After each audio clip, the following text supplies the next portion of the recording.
Hey everyone, welcome back.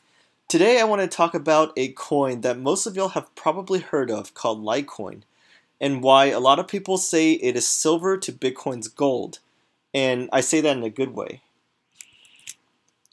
And so Litecoin is a digital currency just like Bitcoin, so it's a way for me and you to send money over the internet to someone else.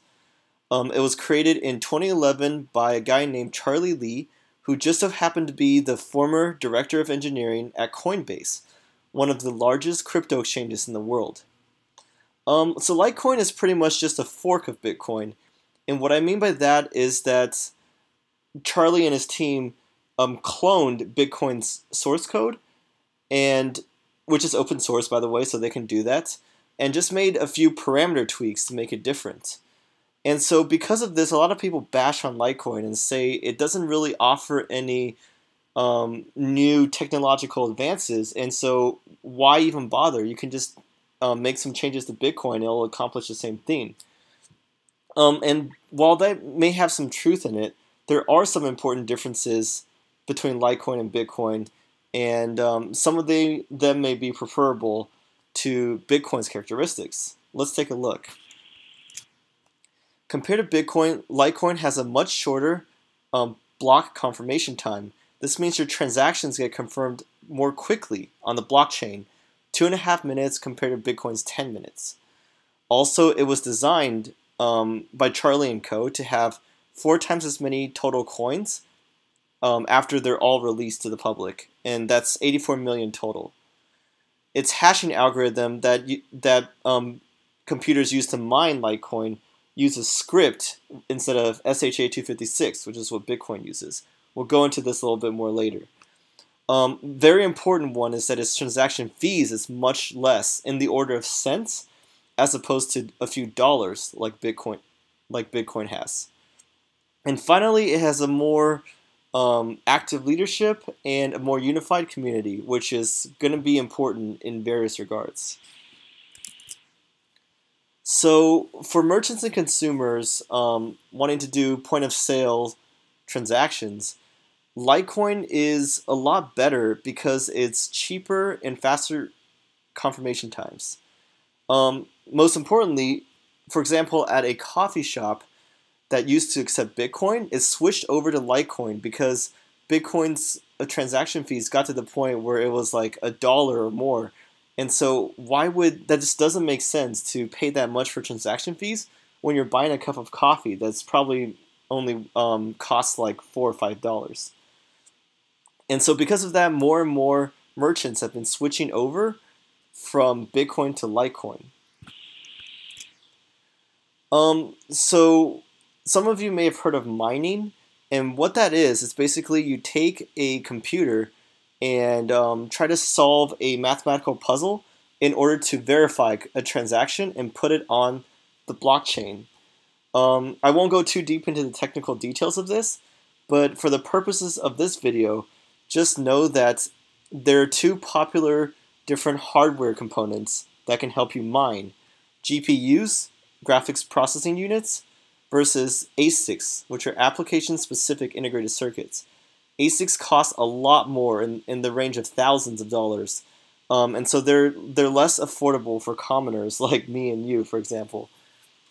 Bitcoin's SHA-256 algorithm requires ASICs in order to even make a dent in the mining world. In order to even earn some Bitcoins by solving puzzles, you have to be able to have great hardware to even be able to compete. Whereas Litecoin was designed to use script, which made it more difficult for ASICs to dominate and allowed people like you and me to participate by using graphics processing units, for example. But unfortunately, while that was a valiant effort in their design considerations, people figured out ways to use to build ASICs for the script algorithm, and so that's largely ineffective using GPUs anymore. As mentioned earlier, there's a very active leadership, Charlie Lee and his team, and the community is largely unified.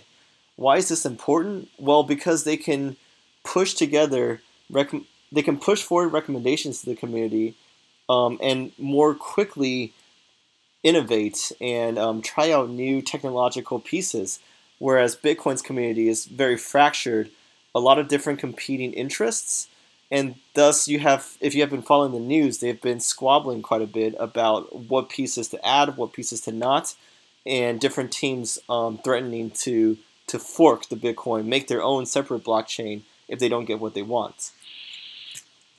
So because of Litecoin's relatively unified community, they've been able to add segregated witness, better known as SegWit, something that part of the Bitcoin community has been trying to do for a long time, but not being able to convince their other members to accept it. So what segregated witness is, and what this other piece called Lightning Network, basically this increases this improves transaction time and also improves transaction throughput. Basically, it makes it a lot easier and a lot faster for millions and millions of people to use these digital currencies all at the same time without having any bottleneck issues. So because Litecoin has been proven nimble in its ability to try out different things and innovate, it's been kind of sold as a good way to test out features before they potentially go on the Bitcoin ecosystem. Also, Litecoin offers longevity and stability compared to other coins out there. It's been around for 2011 and it's been running steady ever since. It's not like one of those coins that come on with a bang and then fade into darkness really quick. It's also relatively stable compared to Bitcoin and Ethereum in terms of price swings. Not as volatile, at least not in the past.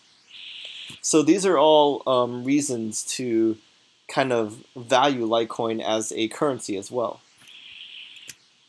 And so if you take a look at the historical price, this is only for the last year, from last July to now. It's been relatively steady, and then you can see a gradual climb in the past few months. And the climb is not as volatile or extreme as Bitcoin or Ethereum, but it is climbing steadily, which is maybe because people also see Litecoin's potential promising features coming on in the future. And so if you're interested by Litecoin, definitely join the community on Reddit, follow Charlie Lee, and also do some more of your research. But I hope you like this video as to an overview of Litecoin. If you have any questions, feel free to leave a comment below, and definitely support my channel by clicking subscribe. Thank you so much, and stay tuned for videos coming very soon.